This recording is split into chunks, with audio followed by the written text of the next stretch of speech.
अरे autonomous college मतलब government college है, वहां पर अगर एडमिशन मिलती है तो ले लो, वहां का फीस भी बहुत कम होता है। दोस्तों ऐसे ही कुछ सजेशंस आपको मिलेंगे अगर आपको ऑटोनॉमी के बारे में ज्यादा पता नहीं होगा तो। कैसे हो दोस्तों? मुझे पता है टेंस हो, लेकिन बोलना पड़ता है, अच्छे ही हो ना? तो खुश ही रहो। ऑटोनोमस कॉलेज के बारे में बहुत सी सही या गलत बातें एडमिशन के दरमियान बोली जाती है। तो ऑटोनॉमी का सही मतलब क्या है, और इसे अपने फायदे के लिए स्टूडेंट्स और कॉलेजेस कैसे इस्तेमाल करते हैं, इस बारे में इस वीडियो में हम जानते हैं। तो चलिए वीडियो को शुरू करते हैं। मैं हूँ डॉक्टर प्रशांत आंबेडकर, और मैं आज आपको लेके चलूंगा autonomous versus non autonomous colleges की दुनिया में।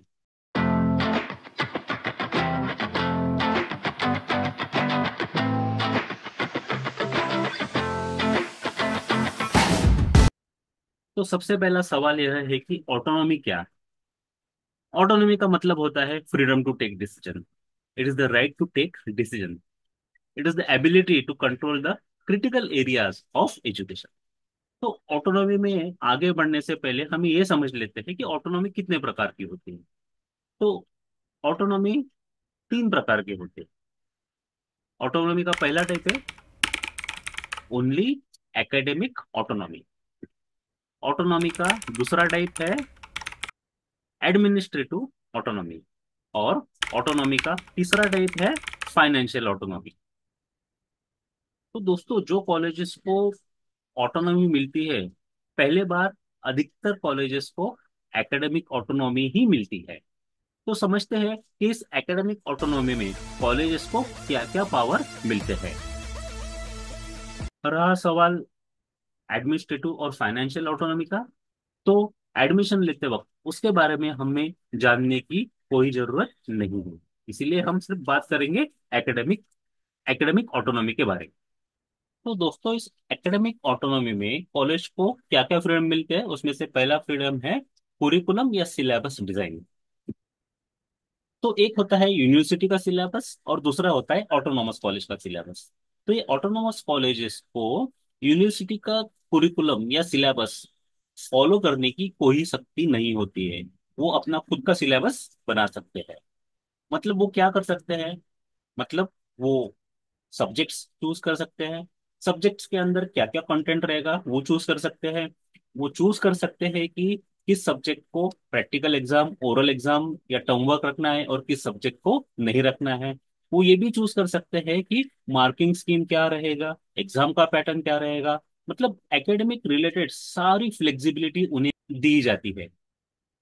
अभी देखो जैसे ट्रेंड चेंज हो रहा है, तो यूनिवर्सिटी सिलेबस चेंज होने के लिए 3 से 5 साल लग जाते हैं।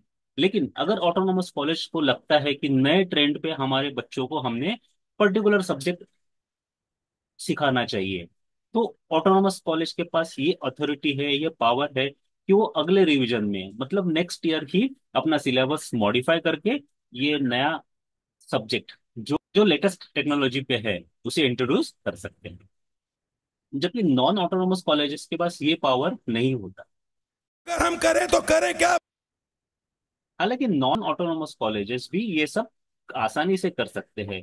सिर्फ वो सिलेबस में इंट्रोड्यूस नहीं कर सकते हैं, लेकिन उस टॉपिक पर वो 15 डेज या 1 मंथ का कोई स्टूडेंट डेवलपमेंट प्रोग्राम या कोई वर्कशॉप बिल्कुल कंडक्ट कर सकते हैं, जिससे कि ऑटोनोमस कॉलेजेस में जो नॉलेज उन बच्चों को उस सब्जेक्ट को सीख के मिल रहा है, वही नॉलेज नॉन ऑटोनोमस कॉलेज अपने बच्चों को बिना सब्जेक्ट सिखाए किसी वर्कशॉप या स्टूडेंट डेवलपमेंट प्रोग्राम के रूप में दे सकता है। उस पर यूनिवर्सिटी का कोई बंधन नहीं है। मुंबई के कुछ रेप्यूटेड ऑटोनोमस इंजीनियरिंग कॉलेज के बारे में मैं वीडियो में आगे बताऊंगा। दोस्तों काफी बार ऐसा बोला जाता है कि ऑटोनोमस कॉलेजेस का सिलेबस बहुत ही एडवांस होता है।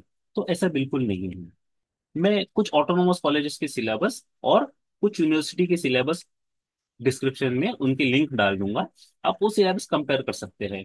अधिकतर सिलेबस मतलब 80-85% सिलेबस, चाहे वो कॉलेज ऑटोनोमस हो या नॉन ऑटोनोमस हो, गवर्नमेंट हो या डीम्ड हो, कुछ भी होने दो, 80 से 85% सिलेबस ऑटोनोमस या नॉन ऑटोनोमस कॉलेजेस का सेम होता है। क्यों? ऐसा क्यों है? ऐसा इसलिए है क्योंकि इंजीनियरिंग में जो बेसिक्स हमको पढ़ना है वह तो सीखना ही है। तो चाहे कॉलेज ऑटोनोमस हो या नॉन ऑटोनोमस हो, वो तो सीखना ही है। इसीलिए लगभग 80 से 85% सिलेबस सब कॉलेजेस में सेम होता है। तो फर्क कहाँ पे पड़ता है? फर्क पड़ता है सिर्फ 15% सिलेबस। तो नॉन ऑटोनोमस कॉलेज का अगर रेपुटेशन अच्छा है, तो ऑटोनोमस और नॉन ऑटोनोमस कॉलेजेस में ज्यादा डिफरेंस सिलेबस को लेकर नहीं रहता। दोस्तों, दूसरा डिफरेंस ऑटोनोमस कॉलेज और नॉन ऑटोनोमस कॉलेज में होता है एग्जामिनेशन पैटर्न।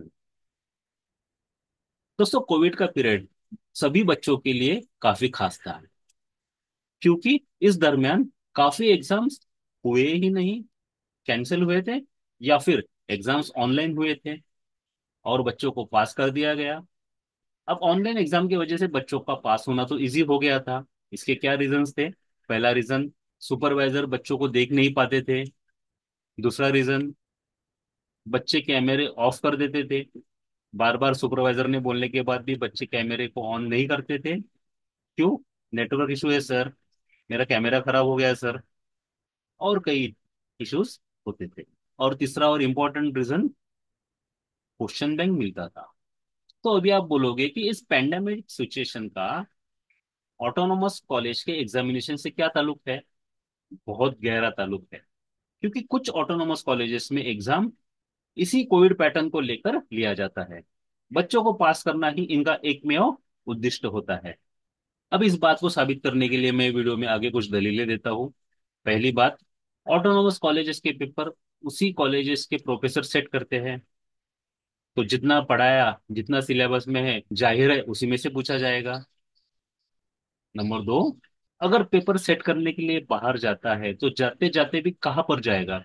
उसी यूनिवर्सिटी के आसपास के कुछ कॉलेजेस में ही उसे सेट करने के लिए भेजा जाता है। और वो तीसरा, पेपर्स के असेसमेंट वही प्रोफेसर करते हैं जिन्होंने उन बच्चों को पढ़ाया है। अभी जिन्होंने बच्चों को पढ़ाया है वो तो चाहेंगे कि बच्चे पास हो जाए, तो इसीलिए उनका थोड़ा पेपर असेसमेंट में सॉफ्ट कॉर्नर भी होता है। और चौथी और बहुत इंपॉर्टेंट बात, अगर कोई बच्चा किसी एग्जाम में फेल हो जाता है तो उसका एग्जाम तुरंत ही 15-20 दिन में लिया जाता है। इसका मतलब बच्चे को 6 महीने तक उस एग्जाम का सिलेबस ध्यान में रखने की जरूरत नहीं है। 15 दिन में वो फिर से रिवाइज करके वो पेपर दे सकता है। पर अगर पास नहीं हुआ तो उसको 1 साल रुकना पड़ता है। उसका एग्जाम 6 महीने के बाद नहीं होता है। उसका एग्जाम फिर से जो रेगुलर बैच आएगा उन्हीं के साथ होगा। फर्क सिर्फ इतना है कि 6 महीने के बजाय एग्जाम 15 दिन में हो जाता है। कुछ ऑटोनोमस कॉलेजेस तो ऐसे हैं जो बच्चों को क्वेश्चन बैंक दे देते हैं और बोलते हैं कि इसी में से पेपर आ जाएगा। अब जिस ऑटोनोमस कॉलेजेस में ऐसी एजुकेशन सिस्टम है, वहां पर बताओ क्या क्वालिटी रहेगा? और वो बच्चे पास तो हो जाएंगे, लेकिन पास होने के बाद उनको मार्केट में जॉब्स कैसे मिलेंगे? या फिर अगर जॉब मिल भी जाए उस कॉलेज के रेपुटेशन की वजह से, तो कितने दिन वो जॉब पे रह सकेंगे? अधिकतर ऑटोनोमस कॉलेजेस ऐसा नहीं करते हैं, वो फेयर एग्जाम कंडक्ट करते हैं। लेकिन कुछ ऑटोनोमस कॉलेजेस ऐसे हैं जो आपको ढूंढना है और आपको तय करना है कि ऐसे कॉलेजेस में एडमिशन लेना है या नहीं लेना है। तो ऑटोनोमस कॉलेजेस को इतना ही पावर होता है, बस। इससे ज्यादा कोई और पावर ऑटोनोमस कॉलेजेस में नहीं दिया जाता। तो आपके दिमाग में ऐसा सवाल होगा कि ठीक है, ऑटोनोमस कॉलेजेस हम ढूंढ लेंगे, कौन सा अच्छा है वहां पर एडमिशन लेंगे, लेकिन ऑटोनोमस कॉलेजेस को डिग्री कौन देता है? तो कॉलेज चाहे ऑटोनोमस हो या नॉन ऑटोनोमस हो, उस कॉलेज को डिग्री उसी यूनिवर्सिटी से मिलती है जिस यूनिवर्सिटी को वो कॉलेज एफिलिएटेड है। उदाहरण के तौर पे बात करते हैं, नवी मुंबई के वाशी रीजन के एक highly reputed college, father angle college Vashi. यह ऑटोनोमस कॉलेज है, लेकिन इस कॉलेज को डिग्री देता है मुंबई यूनिवर्सिटी, क्योंकि ये कॉलेज ऑटोनोमस होने के बावजूद मुंबई यूनिवर्सिटी को एफिलिएटेड है। तो बच्चों की डिग्री पे लिख के आएगा मुंबई यूनिवर्सिटी का डिग्री।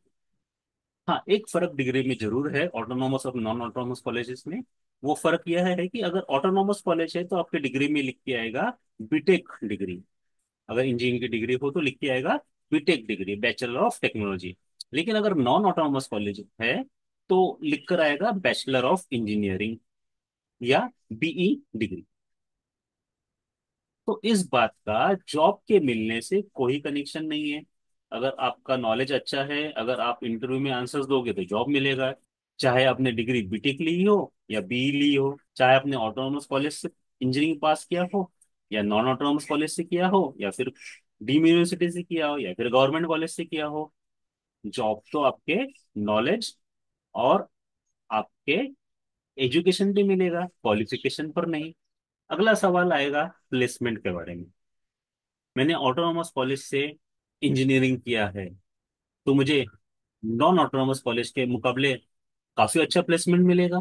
तो दोस्तों, मैंने अपने पिछले वीडियो में बताया था कि प्लेसमेंट कॉलेज के रेपुटेशन पर डिपेंड है। अगर कॉलेज हाईली रेपुटेड है तो वहाँ का एजुकेशन क्वालिटी भी अच्छा होगा, और तो ऑलमोस्ट हर बच्चा एक ही लेवल पर एजुकेटेड होगा। तो दोस्तों, अगर कॉलेज का इंफ्रास्ट्रक्चर, कॉलेज का विजन, कॉलेज के फैकल्टी, ये सारी बातें अगर अच्छी हो तो उस कॉलेज से पास होने वाले हर बच्चे का क्वालिटी अच्छा ही होगा और इंडस्ट्री रिक्वायरमेंट्स के हिसाब से ही होगा। यहाँ मैं एक और फायदा ऑटोनोमस कॉलेजेस का बताना चाहता हूँ कि अगर आप इंजीनियरिंग करके हायर एजुकेशन एमएस के लिए जा रहे हो, तो ऑटोनोमस कॉलेज से अगर आप जा रहे हो तो उसका थोड़ा एडवांटेज आपको एमएस में मिल जाएगा। मेरा अगला सवाल दोस्तों फीस से रिलेटेड है। क्या ऑटोनोमस कॉलेजेस का फी गवर्नमेंट कॉलेज इतना होता है? तो दोस्तों, फीस तय करने का काम शिक्षण शुल्क कमेटी करती है, और इसके लिए हर कॉलेज को अपने कॉलेज का फाइनेंशियल स्टेटमेंट शिक्षण शुल्क कमेटी को कुछ निर्धारित तारीख तक सबमिट करना होता है, और फिर शिक्षण शुल्क कमेटी डिसाइड करेगी कि कॉलेज का फी कितना होना चाहिए। तो अगर कोई एजुकेशनल इंस्टीट्यूट अपने कॉलेज में student related facilities, infrastructure, subscriptions, faculty का सैलरी, फैकल्टी का डेवलपमेंट, लेटेस्ट टेक्नोलॉजी, ये सारी चीजों पे अगर खर्च करेंगे तो कॉलेज का फी नेचुरली ज्यादा ही होगा। तो ऑटोनोमस या नॉन ऑटोनोमस, इस बात से फी का कोई लेना देना नहीं है। अगला सवाल आपको आ सकता है कि ऑटोनोमस कॉलेजेस का एडमिशन कैसे होता है, क्या ये एडमिशन भी कैप थ्रू होता है? तो मेरा जवाब है हाँ, ऑटोनोमस कॉलेजेस का एडमिशन भी कैप थ्रू ही होता है। ठीक उसी तरह जिस तरह नॉन ऑटोनोमस कॉलेजेस का एडमिशन होता है, उसी प्रोसेस से एमएचसीईटी के ऑटोनोमस कॉलेजेस का एडमिशन भी होता है।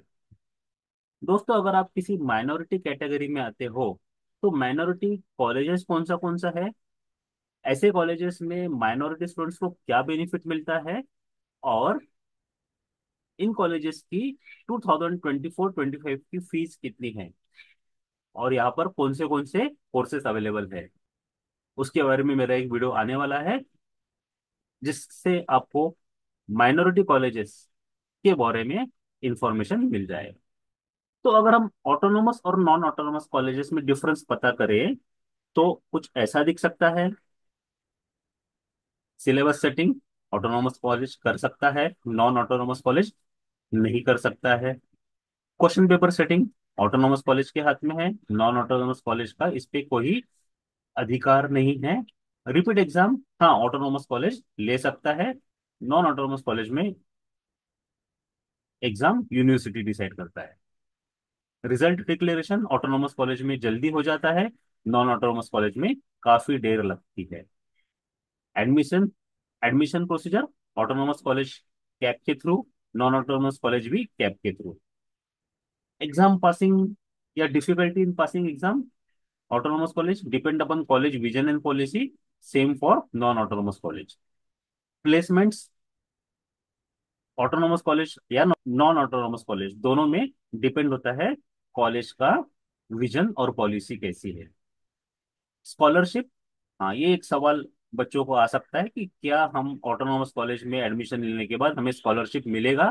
तो हाँ, ऑटोनोमस कॉलेज में भी स्कॉलरशिप उसी तरह मिल सकता है जिस तरह नॉन ऑटोनोमस कॉलेज में मिलता है।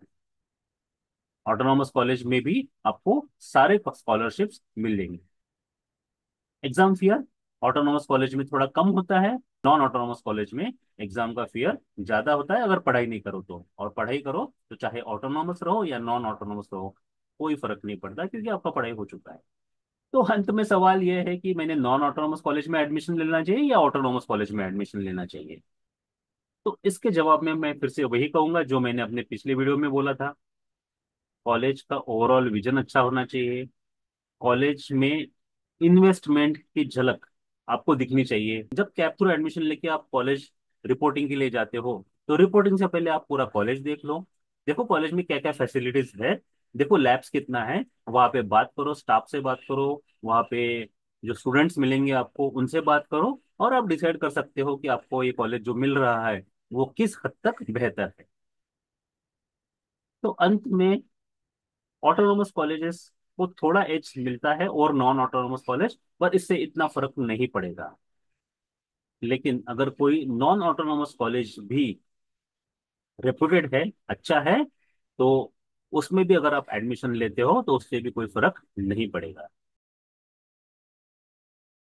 तो चलिए मिलते हैं अगले वीडियो में, जहां पर मैं आपको माइनॉरिटी के बारे में बताऊंगा और एडमिशन प्रोसीजर के बारे में बताऊंगा। तब तक के लिए कॉलेजेस एक्सप्लोर करना शुरू रखिए। और इस वीडियो से अगर आपको कुछ अच्छी इंफॉर्मेशन, अच्छी जानकारी मिली है, तो अपने दोस्तों के साथ शेयर करना बिल्कुल ना भूलिए।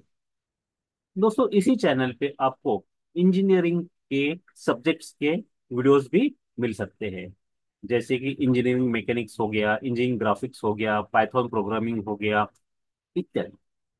तो वीडियो देखिए, लाइक कीजिए, शेयर कीजिए, और बेल आइकन को दबाइए, ताकि मेरी अगली वीडियो जब भी आ जाए आपको तुरंत नोटिफिकेशन मिल जाए।